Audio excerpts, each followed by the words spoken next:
Hi, this is Kat Morrow. She's the lead teacher in our infant community. It has younger infants, 2 to 12-month-old, and older infants, 12 to 18-month-old. Kat has been at our school since her son Patrick was 5 months old, which was August of, oh gosh, what did we say, 7 years ago? 2014. Wow, 2014. Okay. Yeah. Time is such a blur. Yeah. Very exciting. Kat worked in the toddler classroom for a while, did her Montessori infant toddler did the assistant training, yes, but did the Montessori full credential for infants and toddlers, and has been leading that group for a couple of years now. And so now I want to ask you some questions that came up during our recent survey.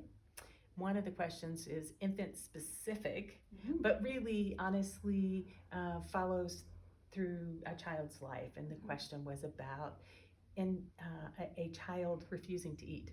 Okay. Yeah, well, for one, that's kind of a issue that a lot of ourselves, parents, get caught up on, of wanting to make sure that your child is getting all the proper nutrients and getting all of the stuff that they need. And we can feel really intense about the desire to get them to eat what we want and what we need them to eat, what we serve them. And we don't have the inner idea of what they're feeling in their bodies. So we don't know how full they are and how hungry they are. So it's a lot about trust. For one, trusting that the child is going to develop that instinct on their own. And in the early stages, it's going to be when they're drinking a bottle or they're nursing, and you're going to kind of look at them. So in infancy, itty bitty newborns, their fist is going to be closed when they're actually eating for hunger. And this is from like newborn, fresh out the womb, until about 3 months. And then it's going to start to open and be an open fist when they're now suckling for comfort. So that's one instinct that you can look at when they're nursing or drinking a bottle. And I'll say that some infants do it more than others. Some of them don't necessarily do this. And so it's just kind of getting to know your child as they are a brand new baby that you get to interact with. And then it kind of evolves from there. So some of the things that you want to look at in young infancy is the interest level in the actual feeding experience. So if they are looking around and kind of popping off either the nipple of the bottle or your breast, then that might be time to talk to them. It seems like maybe you're done. And losing interest. So taking it away if they're not finished, they'll let you know. They'll communicate with you by crying or looking again for the breast or the bottle, and communicating, oh, okay, you would like some more. Let's try again. And then once they're in a position where they're able to hold their own bottle, and again, I'm going to kind of veer off towards what we do at school a little bit. So whenever they're at school and they're able to hold the bottle, then we'll sit with them in a boppy and we'll be right there with them and talking to them minimally, actually, because the older they get, the more you talk to them while they're nursing and drinking a bottle, the more they're going to stop, because they have this instinct to stop suckling to hear what you're saying to them. So being quiet is helpful. Having minimal distractions is helpful. So we'll bring them to the kitchen, the area of the room in the classroom where they eat the most. So in your house, it might be your nursing chair or their bedroom, wherever you find that you feed them the most. And then laying them in the boppy, they're holding on to their bottle, and if they drop it, it's a little clear that they have dropped it. And then, oh, you dropped it, let me help you. Try again. And continuing that through and talking to them about what their interest level is. And so when the bottle is all gone, or let's say there's about 2 ounces left in it and they keep throwing it, oh, okay, I think maybe you're done.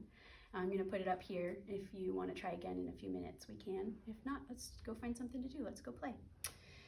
And then once they start to trial with table foods, which we encourage you start as soon as they start showing interest, which is between, usually about 5 and 7 months, that they're reaching for your food and staring at what you're eating. There's maybe sitting in your lap while you're eating and they're trying to get it from you. As soon as they start to show interest, go ahead and offer them a small spoon with a little bite of what you have on it. Say you have mashed potatoes or something that is soft already, just scooping that up, tiny nibble. And then as it evolves, pediatricians have kind of changed their course. As long as I have been in childcare, it's changed many times. Sometimes they don't want you to give them solids at all until they're at least 6 months. Sometimes they want you to give it to them as soon as they show interest. In the past, they didn't want you to give any kind of allergen to them until they were 2 years old, and then they kind of realized that that might be not safe and that it would lead to more allergies. So they've encouraged parents to give them exposure to things like peanuts, eggs, those popular food allergies earlier on. Side note, there's a really great brand of, they're kind of like those baby puffs, but they're made with peanut butter, and that's a really great way to give them exposure to peanuts early on, because it's not the gummy consistency that peanut butter is that's so easy to choke on. So I encourage that a lot, and then eggs and stuff like that.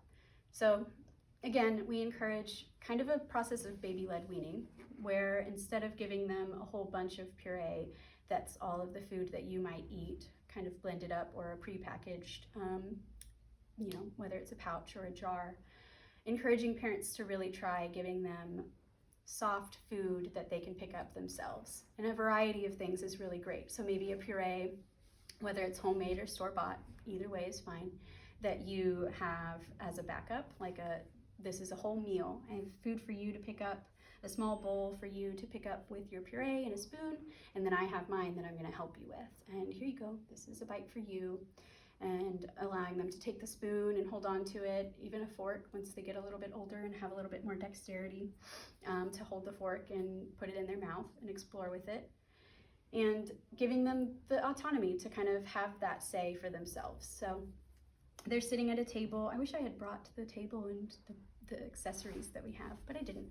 But our tables are small, they're low to the ground, and we have chairs that are kind of shaped like a box. They're little cubes, and it kind of supports the child who's not very sturdy in sitting yet. And so it kind of keeps them from flopping right over and falling out like a chair that has no siding might. And at school, you'll hear us say this a lot, that we wait for them to be putting themselves into a sitting position before we offer them solids. And at home, I encourage parents to start trialing it, like I said, as soon as they show interest. But we're going to wait for the child to be pushing themselves up into a sitting position before we have you bring it at school. So that doesn't mean don't give them food at home until then, but that we're going to wait for that skill to evolve before we offer solids at home. And I want to explain a little bit why, because I say that a lot and I explain it to parents when we have this meeting about solid foods. But we wait for that partially because we know that once they're able to sit up and have the support, the muscle strength to sit up, that we know that their digestive system is fully developed and able to digest solid matter relatively easily. And the second reason being that in infancy, their main goal, first off the bat, is to master their body, and that's what they're intrinsically interested in doing. And so they want to be able to figure out how to roll over and how to crawl and how to push up onto all fours. And then somewhere in there, in that evolution of movement, which is different for every child, they're going to figure out how to get from a laying position into a sitting position. And that instinct and that desire is so strong that giving them the space to practice that at school, where we have special tools that help them, like pull to a stand or do the skills that they need, will help them kind of master those things before they get distracted with eating. And then sometimes whenever we have food as an option, it's like we're bouncing from food to sleep to play, food to sleep to play. And there's not as much room for them to practice those extremely valuable life skills. And so those are some of the reasons that we wait until they're sitting. But at home, start as early as they show interest, like I said. And so the table food being an option as a whole thing that they can pick up, things like avocado sliced into, the way you would slice it. Finding an avocado that's not too ripe so that it's not super, super soft and it's just going to turn to mush in their hands. Steamed sweet potato, steamed broccoli, a cob of corn. Children love that, but that's for a little bit older when they have more teeth. And so when they don't have teeth yet, or you're just feeling anxious about it, letting them have things that are already soft that they're going to be able to gum up and chew really easily. And giving them the freedom to pick from a plate of food will help them be interested in eating. things that, they might see you eating is going to help them be more interested in eating. So let's say you're eating, a steak and mashed potatoes and corn on the cob, and then you give them this bowl of green mush. They might be like, okay, but what about that? I want that. So the more that you're able to incorporate your meals into their meals, the more interested they're going to be in it, because it's going to be a group dynamic of, oh yes, I see you're eating that and it looks really good. You seem really satisfied. Your facial expression looks really happy. That's interesting. I want to be a part of that. And so the more meals that you can match, the better it will be in interest. And the less likely you'll get into that dreaded trap of, my child only eats chicken nuggets and macaroni and cheese, which is my child. It's my older child. He is very much that way. And sometimes it just happens, and that's the interests that they have. And sometimes the earlier that you offer them a wide variety of food and a lot of different textures and a lot of different flavors, the more interested they'll be in a wide variety of food. So the palate is formed at this age, which is why I really encourage parents to try a bunch of food. So once you've gotten past that stage where you're feeling anxious about their capability to swallow safely and their capability to not be allergic to something, and you've moved past one food a week, which is what a lot of pediatricians recommend, trying one food a week or less time in between, so that you don't try too many things at once and then have an allergic reaction and you have to backtrack. Once you get past that stage and your child is trying all the food under the sun and you don't feel anxious about what they need to try, then just giving them as much as you can. Going to a market together and looking at the produce and asking them, which one would you like? If you can hold them and let them even come close to it, which I know in this current climate makes us a little anxious, bringing them into a supermarket and letting them touch whatever they want. Maybe not right now, but being able to allow them to look at something and pick. So whether you're on your phone and you're doing a curbside order, pulling up some produce and letting them say, do you want bananas or apples, or look at this weird dragon fruit. I've never had that before. Would you like to try that? I think I would. And giving them as much as they are interested in eating. Bringing them into the cooking experience can happen a lot earlier than most parents think. So even a, young toddler, so let's say somebody who's just starting to walk, could scrub a carrot. Somebody who's younger than that can at least watch and see what you're doing. You can put them on the floor with you in a dish bin, let them sit next to you while you scrub carrots to be prepped, or you're washing your vegetables and your fruits, whatever produce it is, and they can help you do that. And it can become more and more intentional the older they get and the more you involve them. So a lot of the time, let's say you wait until they're 2.5 to involve them into this process, you might have to backtrack and explain to them how you're going to scrub it a little bit more, where if you involve them as early as you can, they'll start to watch and model what you're doing. And so the more you can involve them, the better. We usually have some food prep in the toddler environment as well, where they're chopping vegetables. It's usually carrots or bananas that we have special tools for. So we have which you can buy all of this in Montessori Services. So whenever we send out that catalog, look at it and be intentional about what it is with food prep. Because we have a lot of really great tools that make it really safe for the children to use, which, that adult lens of, oh, I can't give my child a knife. You don't want to give them a knife. So giving them a chopper that's a safe blade for them to use, that's strong enough to cut through a carrot, will be really helpful for you. And we have those tools in the Montessori Services catalog. So giving them a tiny little chopper that has a blade that is waffle-edged, wavy edged. And then it has a little handle that fits right into the palm, and that's really great for them to kind of do like this. I also encourage the toddlers to stand while they do it, because then they'll have more leverage. So as opposed to sitting, you'll be able to use your full body weight if you're standing, and then you'll be able to chop it down. They make those really neat banana cutters.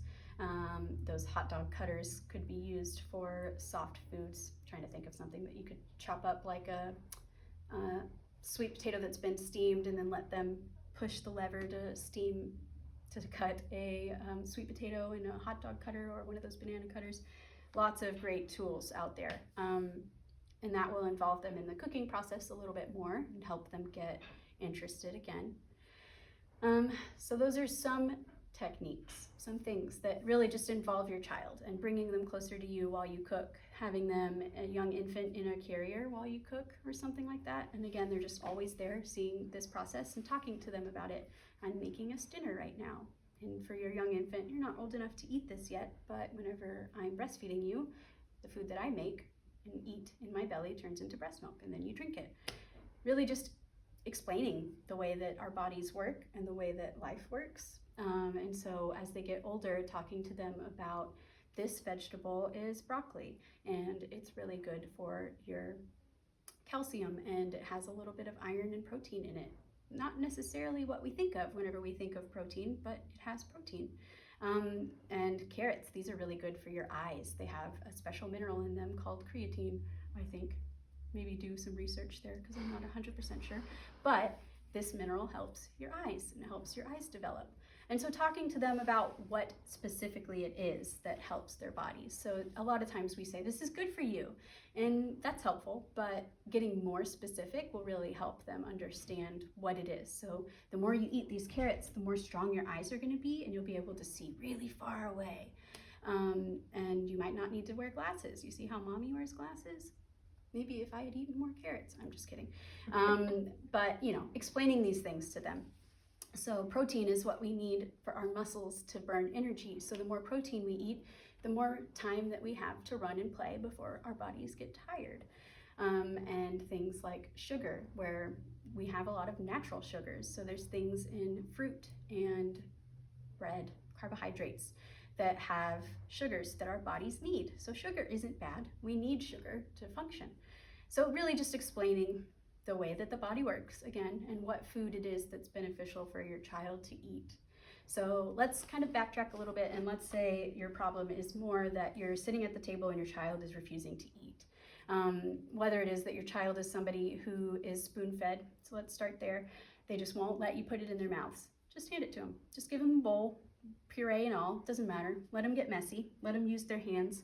It's a sensorial experience. And early on in that experience, when they're not necessarily eating only food, so say they're still getting milk of some sort from a bottle or your breast or your body, then they're gonna need just the practice, just the fun of it all, the sensorial experience and the whole array of it. So letting them get messy is really going to benefit them in, for one, practicing that hand-eye coordination and getting it into their mouth, whether it's with their fingers or their spoon.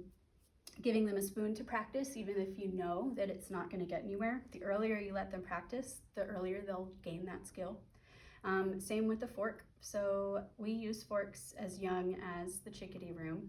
As soon as the child is really able to safely move it around, which I would give you a chronological age, but there's no such thing at infancy, really. It happens at different stages for everybody, but somewhere between 9 and 12 months, they're usually pretty capable.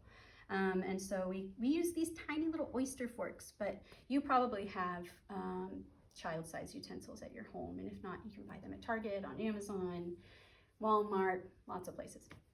But giving them a fork that isn't very sharp, that they can stab their food with, and sometimes it might involve you holding their hand and guiding it to the food, or it might involve you stabbing it for them and then laying it down to give them. Letting them be a part of that process of actually feeding themselves as opposed to you being the person doing it to them. That is probably the number one thing that I would recommend that is probably holding you up early on. And then as they get older, say that they are, somewhere between that 12 to 18 month range, and they're in the hummingbird room and they're just not interested, they keep throwing it. It seems like you're done. We're gonna take a break and we can come back if you start to feel hungry. And talking to them about what that feels like in your body. So for me, I start to get kind of cranky. I'm a little bit angry and agitated. And then I just feel a little hollow in my belly. I feel like I need to put something in there. Or when I'm thirsty, my throat feels really gummy or dry and it just feels weird and I need to put water in there. Helping them understand what that feels like in their body, what hunger feels like and what it feels like to be full. So talking to them about, wow, you finished that whole entire plate. How do you feel? How does your stomach feel?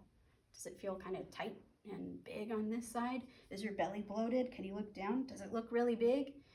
which sometimes their bellies always look big, but talking to them about what the physical signs are and helping them correlate the idea of full and empty and hungry. I got sidetracked and I don't know where I was, but really just talking to them about the process and helping them be a part of it. So whenever they're adamantly refusing to eat what you set out on the table, it might be that they don't want that for snack, and you can talk to them about that. Instead of taking them to your pantry and saying, what do you want? That's so many choices that it's really overwhelming. Think about whenever you're trying to think of what's for dinner and you have no idea what you want, and then somebody mentions, like, do you want a burger or a salad?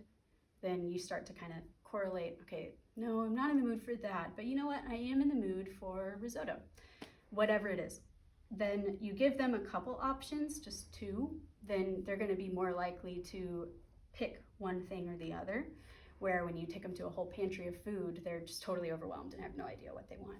But giving them two choices to pick from and letting it be, a part for them to pick what they want will help them, as opposed to when you just give them a plate full of food and say, here's what's for snack, you have at it, they might rebel a little bit.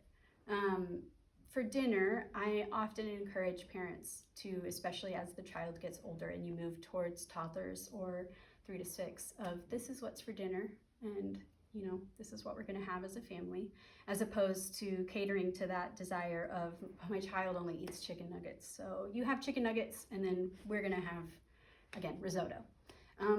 It starts to feel a little bit like otherness, and they start to just see, okay, well, I'm not necessarily eating what they are, so I can't eat what they can. And the more that you just kind of buckle down and have this boundary of, this is what we're having for dinner, and if you want to sit with us and join us, this is what we're going to eat.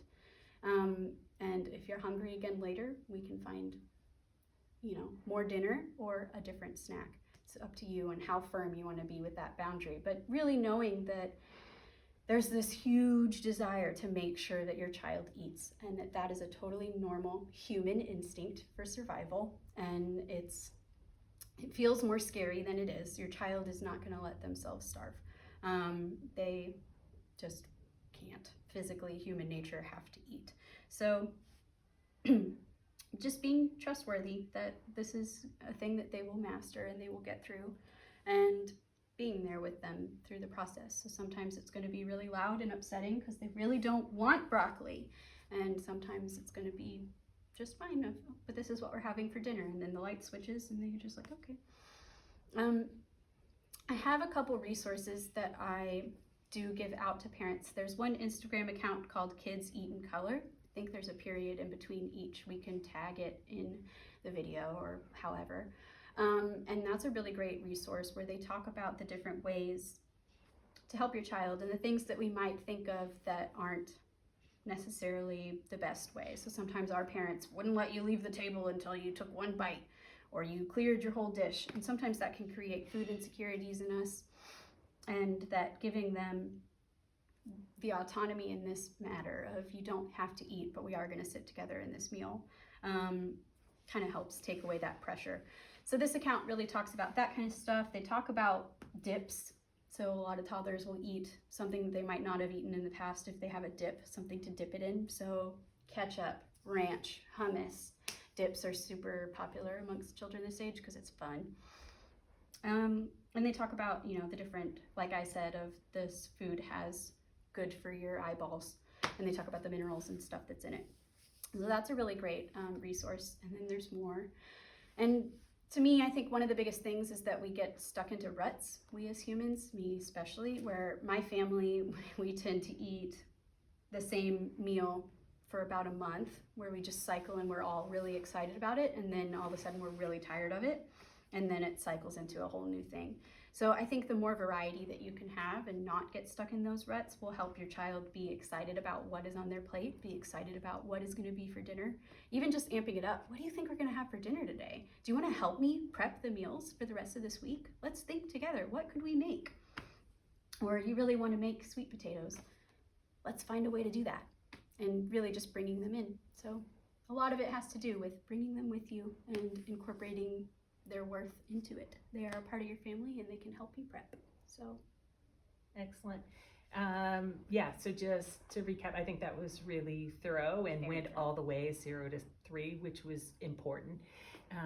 But my takeaway is 3 main things. One is allow your child autonomy in eating as soon as they can, which gives them the control they crave. Including them in the process of choosing food and preparing food. And the third, which you kind of hinted at, but I think is as important as anything else, is the family meal. And at least one meal a day, but ideally all your meals, sitting together and having a meal together and just talking about the food. And they may choose to eat or not, but it's just mealtime, and this is what we do as a family, and this is our meal, and that sort of takes the guesswork and challenge out of it.